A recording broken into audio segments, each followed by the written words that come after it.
Okay, let's unpack this. For a long time, if you were following the news on China's electric vehicle pushed their new energy vehicle market, Yeah. the story felt pretty clear, didn't it? Yeah, it did. Huge government ambitions, massive subsidies. But a lot of experts were looking at it thinking, this isn't really landing with individual buyers. Mm-hmm. It felt like, a policy dream that wasn't quite becoming a consumer reality. And honestly, a lot of people predicted it would just, fizzle out. That's a fair assessment of the early years, I'd say. The central government really started getting serious around, 2015 with subsidies? Right. And yes, they were generous. I mean, really generous. We're talking potential incentives adding up to maybe 80,000, even 100,000 yuan total for an EV with decent range back in 2015. Wow, that's combining central and local money. Exactly. Significant cash aimed squarely at driving adoption. And yet, the sources you shared, they show a market really struggling, don't they? Despite all that support, ordinary buyers just weren't biting in large numbers. What were the big roadblocks you're seeing in the data from back then? Well, there are several critical issues. Charging infrastructure was a major one, a huge headache for anyone thinking about an EV. Not enough stations, or... Not enough stations, yeah. And the ones that existed often had, operational glitches, weren't reliable. Oh. And maybe worse, fossil fuel cars would frequently just park in the EV spots. You can imagine the frustration. Oh, yeah. Nightmare. Then there was range anxiety. People just didn't trust they could make longer trips, especially on highways where, higher speeds just kill the range much faster. We saw reports of stranded vehicles. Just running out of juice somewhere inconvenient. That's every driver's fear, isn't it? It really is. Plus, battery performance in low temperatures, think northern China winters, performance dropped off significantly, made them much less usable for a big chunk of the year for many people. Right. And then around 2018, there were these worrying reports. Yeah. Batteries igniting after accidents. Yeah. And that, understandably, really turned public opinion negative. Our sources show people were, pretty down on EVs then. You see quotes like bulky trash. So the government wanted to shift the focus. Around 2018, they were hoping to move from fleet sales like buses, taxis, more towards individual buyers, but this didn't happen. Didn't happen as planned, no. And the subsidies started to shrink around this time too, right? They did, yeah. Yes, they were reduced over a couple of years, became less generous, and they started requiring longer range capabilities too, like down to 18,000 yuan, but only for 250 kilometers plus range by 2019. Okay. And many experts pointed to this subsidy reduction, and said, see, told you, this is going to kill individual demand. And for a moment, it really looked like they were right. 2019, that was the first year with a year-on-year decline in new energy vehicle sales. Yeah. It seemed like proof, didn't it, that the individual market just wasn't viable without those huge incentives. Yeah. Then, at the start of the COVID-19 pandemic, late 19, early 2020, the outlook for China's EV future looked pretty bleak. It really did. It felt like maybe the end of the road for that whole ambition, at least according to many observers at the time. But here's where it gets really interesting, and where your sources, they reveal a completely different story unfolding. Starting in the latter half 2020, there was this sudden, dramatic rebound. Unexpected, yeah. Sales hit a record high in 2020, and they were on track to potentially double in 2021. And this surge is happening despite those significantly reduced subsidies. Right. That's the key point. That tells us something fundamental changed, doesn't it? This wasn't just people chasing incentives anymore. This felt like genuine individual buyer choice driving the market. It certainly caught a lot of people, let's say analysts and experts, by surprise. When you dig into the big data from this period, especially looking at places where the surge was strongest, like in what's become known as the Liuzhou Model, it revealed some really unique and frankly surprising drivers. This isn't the typical picture you might have globally, of EV adoption being driven by premium models or strong environmental concerns, or maybe like male tech early adopters in the biggest cities. And that's where those surprising keywords we hinted at earlier come in, right? Small, local, and female. Exactly. This is not the usual story we hear about EVs, and it offers a really different perspective on how adoption can actually take off. Precisely. Let's dig into those drivers, because they really reframe the whole narrative. The first big one seems to be a shift in how people are using cars. The perception changed. How so? Well, it shifted from the car primarily being seen as a tool, A vehicle for longer distance trips, maybe a status symbol, often associated with middle-aged men. Right, the family sedan for holidays. Kind of, yeah. It shifted towards becoming more of a commuter, a practical tool for daily, shorter trips. So less about showing off or driving across the country, and more about just getting around town, popping to the shops, the commute. Exactly right. And the shift, well, it was significantly influenced by COVID-19. Your sources point pretty clearly to reduced demand for long-distance travel. People were just more cautious about moving around. Makes sense. Worries about outbreaks linked to travel. You wanted to minimize those long, unnecessary trips. Yes. And this led to a big shift towards shorter, local trips. But crucially, people also preferred using private cars over public transport or crowded ride-sharing for these local journeys. Health concerns. Control your own environment. Precisely. One data point you included shows what? 55.8% chose private cars for national day travel in 2021. That's a full 10% jump from the previous year. And get this, 88.3% traveled less than 300 kilometers. Wow. That's a really clear picture of localized car use taking over. It really is. People staying closer to home, but still needing their own vehicle for those shorter distances. Maybe for errands, family visits, or what the sources call purpose-driven travel, like red tourism or parent-child study travel. Shorter trips, but needing a car. Interesting. And this contrasts with the pre-COVID trend, doesn't it? Where the sharing economy was actually making car ownership less appealing for young urbanites. Yeah, exactly. Before the pandemic, especially in big cities, traffic was awful, parking was a nightmare, hard to find, expensive, and you couldn't really use your smartphone safely while driving. Right. So ride sharing and good public transport, they help bypass those frustrations. But the pandemic kind of tilted the scales back towards wanting your own car, especially for those local trips where you control the environment. Okay, so COVID helped shift the need towards local private transport. What's the second key driver that enabled this shift the sources point to? The rise of very small EVs, specifically what are classified as A0 and A0 class vehicles. Okay, explain those, A0 and A0. Think incredibly compact cars, often just two-seaters. I mean, to give you a sense, they're typically smaller even than the Japanese Kai cars, which are already pretty small. So we're talking truly tiny vehicles here. Yeah. Like the Hongguang Mini AV, that super popular one. That's the perfect example. The Hongguang Miniub is an AO0, and it's been a mega hit. It really embodies this trend.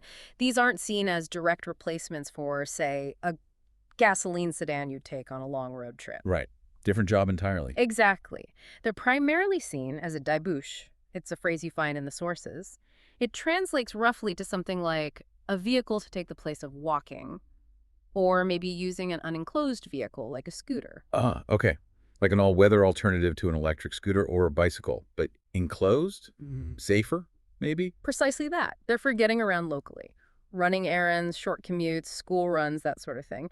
And crucially, their low price point makes them incredibly accessible. How low are we talking? Well, the Hongguang Miniub, for instance, it sells for around 500,000 yen, which is roughly $4,500 USD. Super affordable. Wow, cool. Combine that low purchase price with reduced maintenance costs compared to gasoline cars, and suddenly they become incredibly affordable for a huge segment of the population who maybe couldn't afford a traditional car before. Okay, so you've got this growing need for local travel.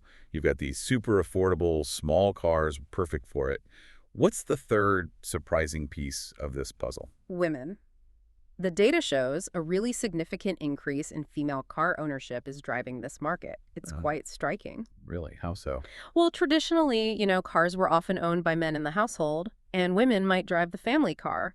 But these small, affordable EVs seem to be enabling women to own their own independent vehicle. That's a huge societal shift reflected right there in the car market. And you've got actual data showing female ownership percentages are now higher than male. Yes, the sources you shared highlight that. It was something like 22.28% of female license holders now own cars, compared to 22.00% of men. It's not a massive gap, but the trend and the fact that it tipped over is significant. And why are these small EVs so appealing to women specifically, according to the analysis? Several reasons seem to play a role. Their small size makes them easier to drive and maneuver, especially in crowded urban areas or tight parking spots. This can address driving anxiety for some people. Makes sense. Less intimidating. Exactly. Plus, as we mentioned, the lower maintenance burden and that really affordable price point are big factors making independent ownership much more feasible. So you have this perfect storm brewing. A growing need for local private transport, partly due to the pandemic, Then the emergence of these incredibly affordable small EVs, ideal for exactly that use case. Hmm. And women becoming key independent buyers because these cars are convenient, affordable, and easy to handle. That seems to be the core dynamic. So how did Liuzhou, this city, put all these pieces together to become this model of success that people are talking about? Right, Liuzhou. It's a fascinating case study. It's a provincial city, so not a mega city like Shanghai or Beijing, but Mhm. it's experienced really rapid population growth, Why Liuzhou? mostly due to government policies encouraging migration from rural areas, standard urbanization push. But this led to severe urban problems, bad traffic congestion, parking scarcity, the usual growing pains. How- But importantly, Liuzhou, being a provincial city, had limited funds. They couldn't just afford massive infrastructure projects like building new subway lines everywhere. Right, the classic challenge for a rapidly growing but not super wealthy city. Exactly. So instead of trying to build heavy rail or just accepting the gridlock, Liuzhou took this really innovative, quite pragmatic approach. They decided to focus intensely on making these average-class small EVs the solution for their urban transport problems. So they didn't just hope people would buy them, they actively facilitated their use for local commuting. Precisely. They didn't just wait for the market, they shaped it. How did they do that specifically? What policies did they put in place that maybe other cities didn't do as effectively? They really focused on dedicated infrastructure and making it super convenient to use these small EVs. For example, they created extensive dedicated small EV parking spaces. Dedicated just for them. Yes, over 13,000 spaces converted from regular spots. And they put them in smart locations near shopping malls, schools, places people go frequently. And here's a really clever bit. Because these cars are so small, two of them can fit into one standard parking space. Uh, so they effectively doubled parking capacity in those converted spots without actually building anything new. Exactly. Low cost, high impact. Including general spots, the sources say they have over 30,000 parking spaces supporting their EV fleet, which was around 100,000 EVs at the time. That's better than the ideal 3-to-1 vehicle-to-parking ratio experts often talk about. So they tackled the parking nightmare head-on with a simple, size-based solution. Smart. What else? They also ensured ample charging infrastructure was available. Right. Over 1,330 locations, more than 28,000 charging ports. Again, meeting that good 3-to-1 ratio. So range anxiety and charging difficulty became much less of an issue for local use. Okay, parking solved, charging solved. Anything else? Yes, one more big convenience factor. They gave these small EVs permission to use bus lanes. Whoa, really? So they could just bypass traffic congestion? Yep. Big advantage in a congested city. Yeah. So they basically made it incredibly easy, fast, and relatively cheap for you as a resident to use one of these small EVs for all your daily trips around Liuzhou. They removed all the friction points. Pretty much. And Liuzhou actually measured the benefits. They reported that EV owners in the city saved over 20 minutes every single day compared to driving a gasoline car. 20 minutes daily. How? About 13.3 minutes saved from avoiding traffic delays, likely thanks to those bus lanes, and another 7.56 minutes saved just searching for parking. That's a significant chunk of time back in your day, every day. That's a tangible benefit you'd feel immediately. And what about the impact on Liuzhou's economy? Did this strategy pay off for the city itself? Oh, very much so. By actively promoting this, they partnered with companies like SAE GM Wuling, the maker of that super popular Hongguang Mini EV we mentioned, and also battery companies. They incentivized them to build factories locally. Creating local jobs. Exactly. Created jobs, boosted the local tax base, and generally made the city more attractive for residents and potentially new industry. Liuzhou's success is really clear in the sales numbers. Over 30% of their new car sales are now NEVs. They sold an astonishing 199,000 in just the first half of 2021 alone. Those adoption numbers are phenomenal for one city. And the usage data from Liuzhou, does it confirm that these cars are being used exactly as this daibouche, this local runabout? Absolutely. The data is very clear on that. Your sources show the average trip distance for these small EVs in Liuzhou is just 7.56 kilometers. Tiny tricks. Yeah, very short hops. And the average daily distance driven is only 30.38 kilometers. This definitively shows they're being used for commuting, shopping, school runs, exactly that local daibouche function. Right, and for that specific use case, the typical limitations people worry about with EVs, like limited range compared to gas cars, or maybe slower charging times, they become much less critical, don't they? Far less critical. If your daily driving is only 30 kilometers, even a relatively small battery is more than enough. You charge it easily overnight, at home, or at one of those plentiful local spots. It fits the job perfectly. Okay, so stepping back, What does this all mean for the bigger picture? It really seems like the success story in China isn't following the path most global experts were watching or predicting. That's really the core insight that comes through from analyzing these sources, I think. The Chinese EV shift, or at least this massive surge, is being led not by the demographic we often discuss globally and, affluent, environmentally focused, maybe male buyers in the biggest cities buying high-end Teslas or similar. Right. Instead, it's being driven by ordinary people, very often women, in provincial cities, buying these small, incredibly affordable EVs primarily for local convenience, the dibouche idea rather than status or even explicitly for environmental reasons. Almost like that smartphone analogy we touched on earlier comes into play here. I think it's a perfect parallel. Remember early smartphones? Lots of people compared them directly to PCs and just saw the limitations, right? Small screens, no physical keyboard, less processing power than a desktop. Yeah, you wouldn't try to edit a complex spreadsheet or write a novel on an early iPhone. Exactly. If you only saw a smartphone as trying and failing to perfectly replace a PC for those complex tasks, you might have dismissed it as flawed or niche. Sure. But smartphones offered fundamentally new utility. Portability, being always connected, location awareness, apps for specific tasks. They excelled at new jobs or made existing tasks incredibly convenient in new contexts. They didn't just replace the PC, they redefined what computing meant for most people, most of the time. And that led to adaptations, app design changed, cloud services became essential. Right. And you see the same dynamic with these small EVs in China, particularly in the Liuzhou context. If you only evaluate an EV based on how well it replaces a gasoline car for a 500-kilometer road trip, you focus on its limitations range, charging time on the road. But for the dibouche use case, these short, local, daily trips, those limitations become much less important. Instead, the small EV offers superior convenience and value for that specific job. They're cheap to buy, incredibly cheap to run, easy to park, especially with Liuzhou's dedicated spots, and potentially even faster for commuting thanks to things like bus lane access. So for that job, there's simply a better tool. Better than a traditional car that's overkill and hard to park. Maybe better than a scooter or bike in bad weather or if you need to carry things. Precisely. By excelling at this specific, very common urban use case, they are driving massive adoption among a whole new segment of the population. So the key takeaway isn't necessarily about making the perfect all-around replacement for a gasoline car right away. Not necessarily for this wave of adoption, no. But it's more about identifying a specific high-frequency need where the EV, even with its current characteristics, is just better than the alternatives, and then really leaning in and facilitating that use case. That's exactly what the Liuzhou model demonstrates.